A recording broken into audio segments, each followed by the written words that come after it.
Today we'll be reading a story about some very brave Starfire Warriors. Do you believe in magic? How about dragons? What if I told you there's a place where both dance among the stars? That's right. Let me take you to the kingdom of Lunaria, where magic is real, dragons soar, and heroes rise from humble beginnings. Long ago, in a world that danced between the stars and dreams, there was a floating kingdom called Lunaria. This wasn't an ordinary kingdom with castles and clouds. Oh no, Lunaria was built on a glowing sky island where rivers shimmered like silver and trees whispered ancient songs in the wind. The sky above was always full of stars, even during the day. In the heart of Lunaria stood the Crystal Citadel, a majestic palace with towers made of moonstone and windows that glowed with soft blue light.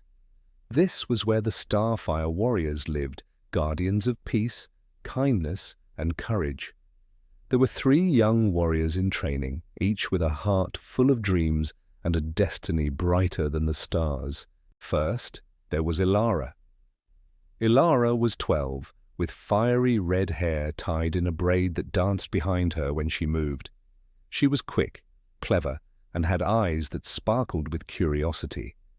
Her armor was the armor of dawn, a radiant golden suit trimmed in soft rose pink, with shoulder plates shaped like sun rays and a chest piece engraved with a phoenix. Her boots whispered with magic, letting her move as fast as a beam of light. Then there was Orion. He was 13 years old, tall for his age, with dark, curly hair and a gentle voice. He wasn't the loudest, but he was wise beyond his years.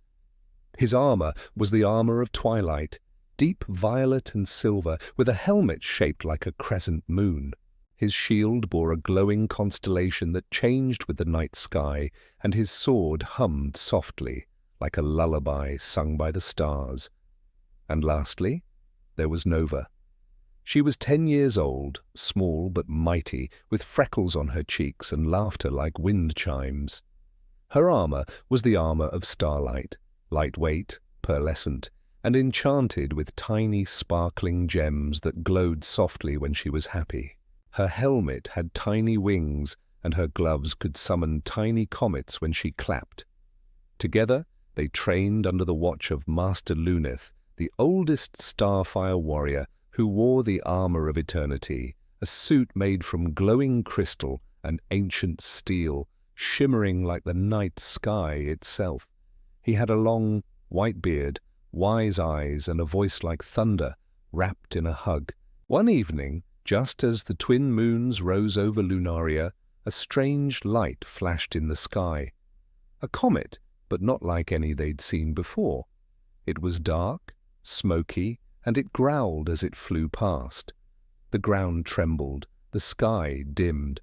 From the edges of the kingdom came a cold whisper. "The Shadowroot is waking!"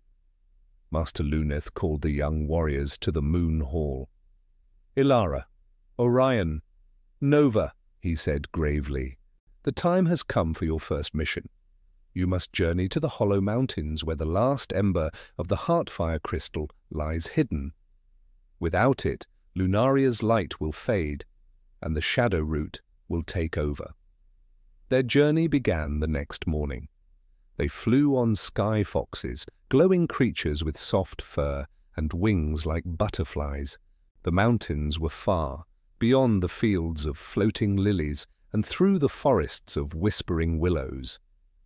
Each place they passed tested their courage.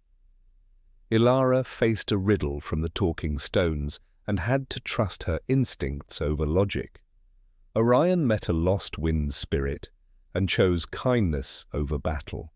Nova fell into a cavern of echoes and had to believe in herself, even when no one could hear her cry for help. Finally, they reached the Hollow Mountains, a dark, jagged range with caves that pulsed like slow heartbeats. Deep inside, wrapped in roots of shadow, was the Heartfire crystal, glowing weakly. But the Shadowroot Beast was waiting. It was massive, twice the size of a dragon with bark like skin, eyes like burning coals and vines for claws. It roared, shaking the cavern. Elara stepped forward. "We're not afraid," but her voice wavered.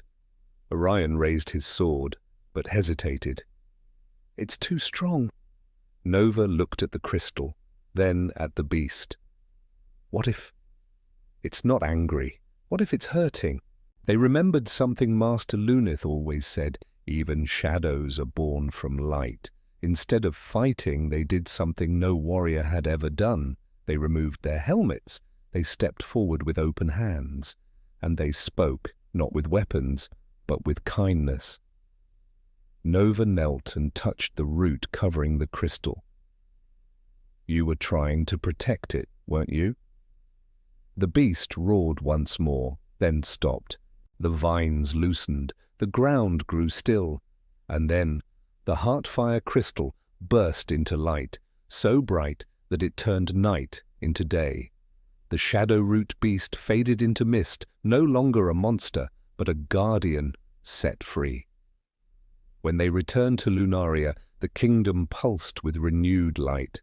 The people cheered, and even the shy, whispering willows sang with joy. They had saved Lunaria. But more importantly, they'd shown everyone what true bravery was about. That day, Elara, Orion, and Nova became full Starfire Warriors, ready to defend Lunaria and spread its light across the world. They continued to have adventures, helping others and learning valuable lessons along the way. And every time they faced a challenge, they remembered the words of Master Lunith, who always told them, "Your courage doesn't depend on your armor, your sword, or your power. It depends on your heart."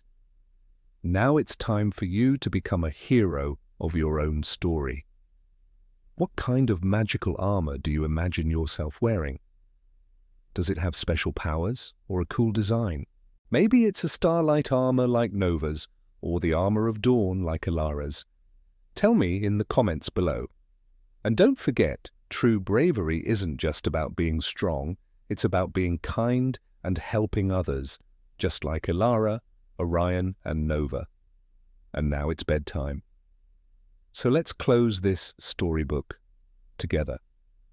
Remember the adventure we shared today, and hold on to the magic until next time. Sleep tight, little warriors. Dream big, stay curious, and always choose kindness. For tomorrow, your own adventure may begin. Good night.